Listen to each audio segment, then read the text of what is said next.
இந்த சாண்ட்ரோவில் வந்து பார்த்தீங்கன்னா ஒரு டைமிங் பெல்ட் அண்ட் டென்ஷனர் நான் சேஞ்ச் பண்ணுறேன். இந்த டைமிங் பெல்ட் டென்ஷனர் வந்து பார்த்தீங்கன்னா ஒரிஜினல் தான் வாங்கியிருக்கேன். அதோட ப்ரைஸ் லிஸ்ட் வந்து பார்த்தீங்கன்னா இதில் இல்லை, ஆனால் பார்ட் நம்பர் தான் இருக்குது. ஃப்ரெண்ட்ஸ், இதே வண்டியில் வந்து பார்த்தீங்கன்னா ஒரு பவர் ஸ்டேரிங்கோட பம்போட பேரிங்கை போயிட்டுருக்கு. அதனால் பவர் ஸ்டேரிங் பம்போட பேரிங்கை நான் இதில் சேஞ்ச் பண்ணுறேன். இப்போ புள்ளி எடுத்ததுக்கப்புறம் வந்து பார்த்தீங்கன்னா இதோட சர்க்கிளிப்பு இப்போ இந்த பேரிங் ஷாஃப்ட்டோட நான் எடுக்கிறேன். பின்னாடி வந்து பார்த்தீங்கன்னா ரோட்டரோட ஹவுசிங்கை நான் ரிமூவ் பண்ணுறேன்.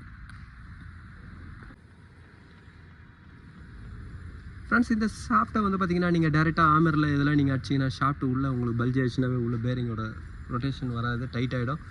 நான் தட்டி எடுக்கிறேன் ஒரு ஆமர் வச்சு, பிளாஸ்டிக் ஆமர் வச்சு. ஃப்ரெண்ட்ஸ், இந்த சாண்ட்ரோட இந்த பவர் ஸ்டேரிங் பேரிங் தான் போயிட்டுருக்கு. இந்த பேரிங்கோட நம்பர் வந்து பார்த்தீங்கன்னா ஒரு 6203 வரும். இதில் வந்து பார்த்தீங்கன்னா ரெண்டு பக்கமும் ரப்பர் ஷீல்டு வரதுனால ஒரு 2RS பேரிங் போட்டிங்கன்னா தான் உங்களுக்கு கரெக்டாக இருக்கும். ஏன்னா இதில் வந்து பார்த்தீங்கன்னா ஒரு செல்ஃப் லூப்ரிகேட்டிங்கு. இந்த வண்டி ஒரு ஃப்ளட்டில் போனதுனால தான் வந்து பார்த்தீங்கன்னா இந்த மாதிரி பேரிங்லாம் போயிட்டுருக்கு. இந்த பேரிங் தான் நான் சேஞ்ச் பண்ணுறேன்.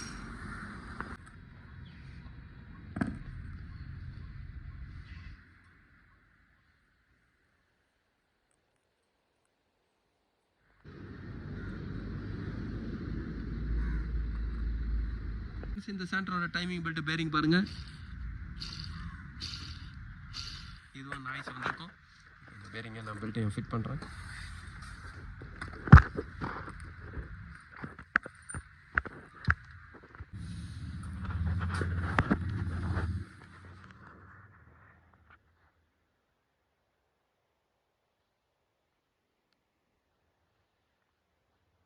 இதே சாண்ட்ரோக்கு பவர் ஸ்டேரிங் பெல்ட்டை ஏசி பெல்ட்டை நான் சேஞ்ச் பண்ணுறேன். பவர் ஸ்டேரிங் பெல்ட்டோட நம்பர் வந்து பார்த்தீங்கன்னா 875 வரும், 4PK.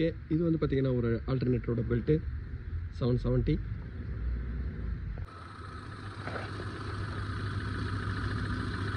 ஃப்ரெண்ட்ஸ், இந்த சாண்ட்ரோட டைமிங் பெல்ட்டும் அதே மாதிரி வந்து பார்த்தீங்கன்னா power steering belt AC belt ரெண்டுமே நான் இதில் சேஞ்ச் பண்ணியிருக்கேன்.